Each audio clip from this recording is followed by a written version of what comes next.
Hang on a second, Caitlin. Story dropped. I'm hearing we've got Mitch McConnell, the Senate Majority Leader, speaking about the Supreme Court nominee, Brett Kavanaugh. Before they'd reviewed a lick of evidence, before they'd heard a minute of testimony,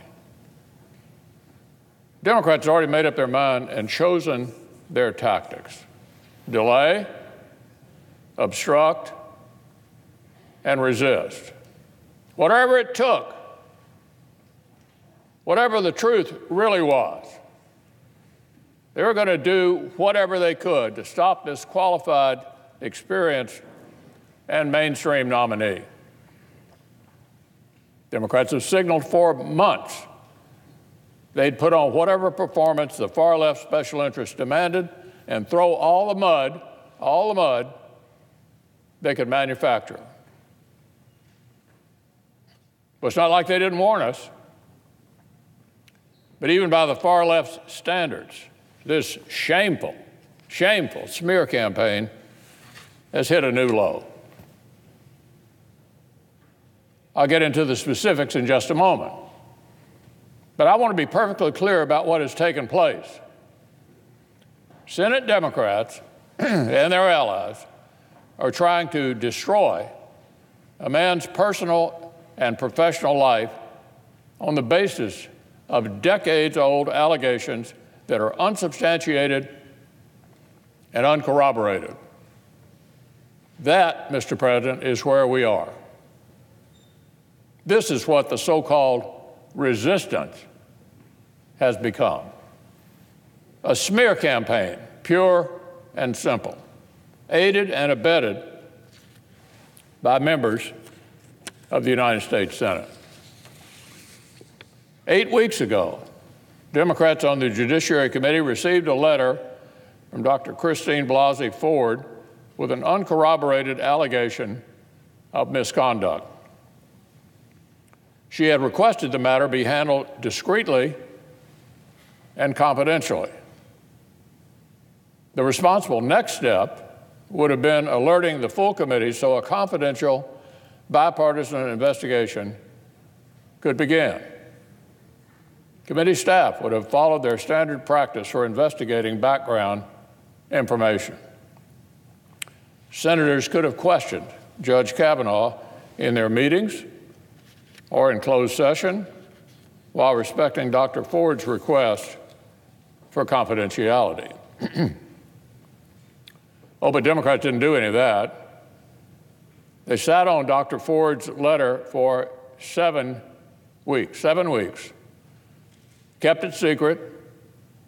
They did nothing. They bid the time.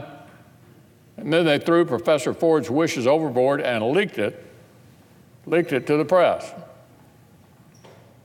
Our colleague from Delaware has himself indicated that either the ranking member's office or the Democratic committee staff likely leaked the document. As I've noted, we know the chain of custody of the letter went through the Democratic side of the Judiciary Committee. So, Mr. President, does this sound like Democratic senators take their responsibilities seriously and want to get to the truth? Or does it sound like a choreographed smear campaign that ignored Dr. Ford's request for confidentiality in order to inflict maximum damage at the last minute on Judge Kavanaugh and his family? This is an allegation of misconduct which all 4 supposed witnesses either flatly contradict or are unable to back up. In addition to Judge Kavanaugh, the other 3 supposed witnesses have said they have, quote, no knowledge, no recollection, and no memory of the alleged incident. It's not just one alleged witness disagreeing with the allegations. It's literally every person who was supposedly there. One of those supposed witnesses says she does not even know Judge Kavanaugh.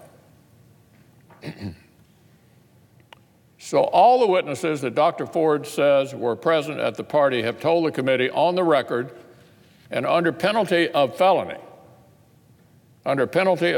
all confirm they do not remember any such party, do not know Judge Kavanaugh, or have never seen him do anything remotely like has been alleged. And this unsubstantiated allegation stands entirely at odds with everything we've heard about Judge Kavanaugh's character from those who've worked with him, socialized with him, dating all the way back to high school. But Democrats wouldn't let a few inconvenient things, like a complete lack of evidence or an accuser's request for confidentiality, to get between them and a good smear. It's despicable. And the contrast with the completely professional conduct of Chairman Grassley could not be starker. As soon as Chairman Grassley learned about this allegation, he handled it through proper channels. He immediately began gathering the facts. His office promptly conducted a transcribed interview of Judge Kavanaugh in which, under penalty of felony, he unequivocally denied the last-minute allegation. And the office received statements from all the other supposed witnesses that they either directly contradicted the story or denied knowing anything about it. What's more, Chairman Grassley ensured that Dr. Ford could be heard in a forum of her own choosing, either here or in California, either in public or in private, either with the staff or with the members. He's gone above and beyond to accommodate her request. Thanks to him, we have a fair and open hearing scheduled for Thursday. Dr. Ford will be able to state her allegation under oath, and Judge Kavanaugh will be able to respond. But the smear campaign didn't stop there. That was just Act One. Just Act One. According to the reporter of this second allegation, the accuser, quote, came forward because Senate Democrats began looking, and now they're calling for even further delays and further obstruction over a second decades-old allegation that is so thin and so unsupported that the New York Times refused to even run a story about it. This claim is so dubious that the New York Times passed on the story entirely after looking into it. Here's why the New York Times declined to publish.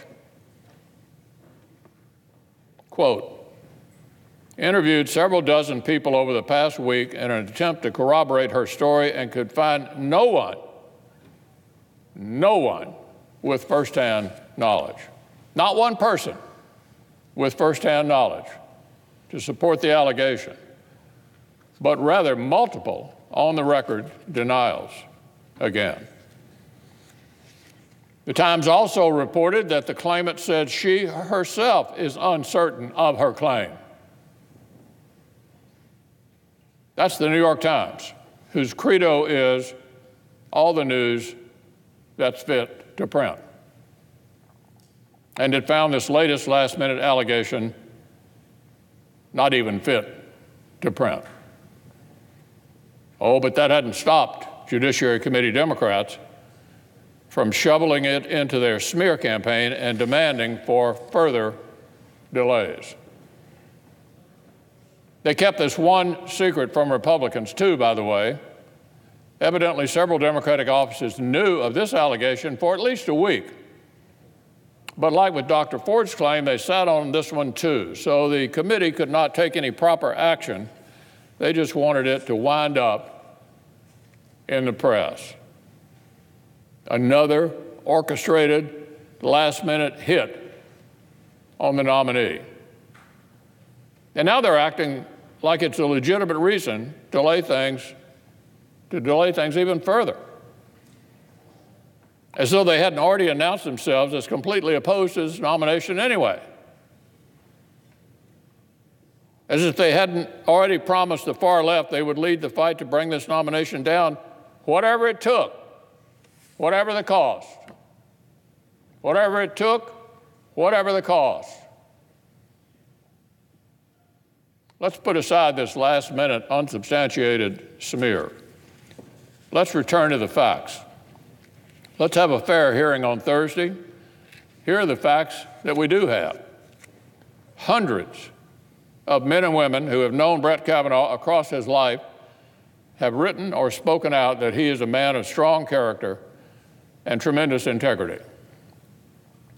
Numerous witnesses testified before the Judiciary Committee that he's a trusted mentor, a loyal friend, and a lifelong champion of women. More than 75 women gathered last week to share their decades-old knowledge of Judge Kavanaugh as a, quote, responsible guy who treats us with kindness and respect and a true gentleman in all aspects of his life. And separately, of course, it remains beyond reasonable dispute that Judge Kavanaugh's legal brilliance and excellence on the bench make him one of the very most qualified Supreme Court nominees in the history of our country. All of these facts are quite clearly on one side. Maybe that's why the Democrats are so panicked. Maybe that's why they're so willing to try to bring down this nominee. In the meantime, a good and honorable man and his family are receiving death threats. They're the subject of smears and are facing Senate Democrats who say he has no presumption of innocence because they don't agree with his judicial philosophy.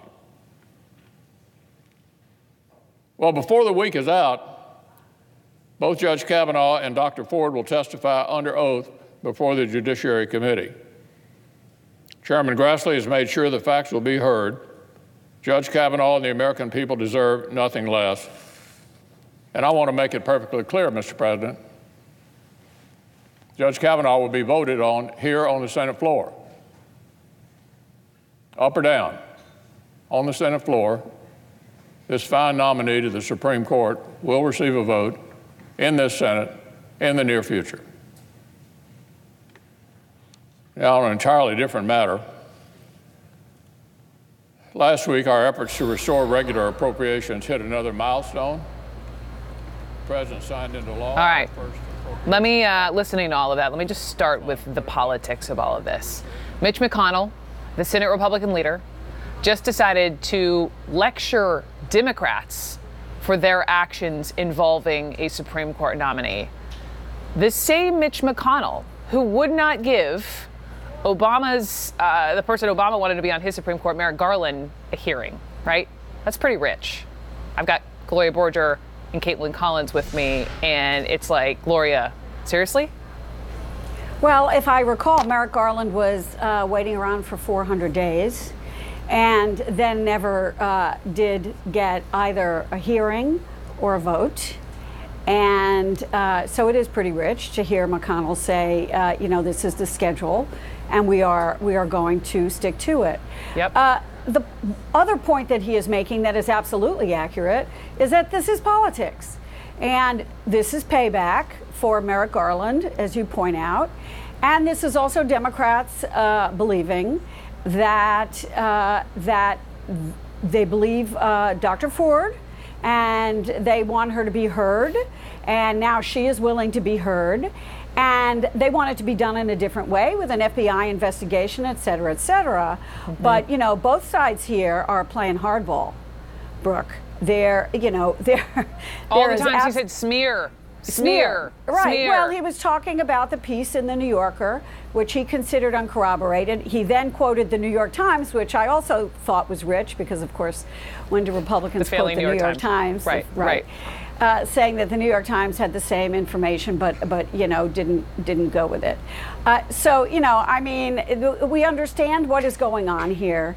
We understood it back when Anita Hill testified, and you know, little has changed, to be honest. Little has changed. Republicans seem to, Caitlin, this is for you. Republicans seem to be lumping in, though, as this new allegation coming out of this New Yorker piece with Christine Blasey Ford's accusation as an offensive political tactic, lumping it all together. Yeah, we are seeing the strategy change very quickly in the matter of that allegation with Christine Blasey Ford to this allegation with the latest woman in the New Yorker, Deborah Ramirez. Quite a bit of a big strategy change here, Brooke, because beforehand, the White House, they were not saying this is a smear. Neither was the Senate Majority Leader Mitch McConnell. They were saying maybe this woman doesn't remember. She has no evidence to back this up, et cetera, et cetera. And now they're saying these are smears. This is a political strategy to get Kavanaugh away from his chances of ever being confirmed to the Supreme Court. And that is just not what we were seeing just a few days ago before this allegation came out in the New Yorker last night. And we saw that not only with Senate Majority Leader Mitch McConnell, they were saying smear on repeat, but also with Kellyanne Conway, the White House counselor, during her interview this morning, saying that she believed this was some left-wing conspiracy out to get Brett Kavanaugh. And President Trump, even himself, saying this is all political. You're right. They are pushing these two allegations together. One, they're saying doesn't have simply enough sourcing. They're pointing to the fact that the New York Times says they interviewed dozens of people and couldn't find anyone who could corroborate this information. But they are only focusing on this allegation. They are not focusing on the woman who is coming to Washington on Thursday to testify and say that she was sexually assaulted by Brett Kavanaugh, that allegation which, of course, he denies.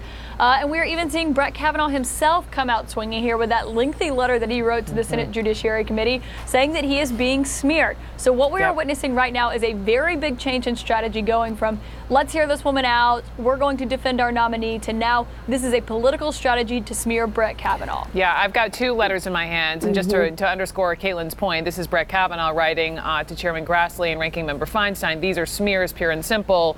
And, talking about a federal judge must be independent, not swayed by public or political pressure. And that's the kind of judge I will always be. Let's hone in on Christine Blasey Ford, because I now have new words from her. And so let me just read. Lori, I want your reaction to this. I'm just going to read a chunk of her letter. Dr. Ford says this: Mr. Kavanaugh's actions, while many years ago, were serious and have had a lasting impact on my life. I thought that knowledge of his actions could be useful for you and those in charge of choosing among the various candidates. My original intent was first and foremost to be a helpful citizen in a confidential way that would minimize collateral damage to all families and friends involved. I then took the step of sending a confidential letter to one of my senators, Ranking Member Feinstein, and I understand that you have a copy of that letter. I am certainly prepared to repeat the facts in the letter and to provide further facts under oath at a hearing. I would welcome the opportunity to meet with you and other senators directly, person to person, to tell you what occurred. I will answer any questions you have. I hope that we can find such a setting that you will understand that I have one motivation in coming forward: to tell the truth about what Mr. Kavanaugh and his friend Mark Judge did to me. My sincere desire is to be helpful in persons making the decision. And then she goes on to close it: while I am frightened, please know my fear will not hold me back from testifying, and you will be provided with answers to all of your questions. I ask for fair and respectful treatment. Yeah, this is a perfectly reasonable letter from a woman who clearly states that she initially intended for this to be private. Then it suddenly became public and she found herself in a spotlight she did not want to be in at all. She offered to meet with Grassley one-on-one and with Republican senators one-on-one and before the committee to tell her story. And I think, to Caitlin's point, what we're seeing today is kind of Republicans trying to put in the same pot the story that was in the New Yorker. It's not the same. It's not the same. And Dr. Ford. And they are not the same. We cannot, we cannot verify the New Yorker story. And but they're trying to sort of mesh it in and say, look at this pattern. It's a pattern of people with political motives trying to destroy Judge Kavanaugh.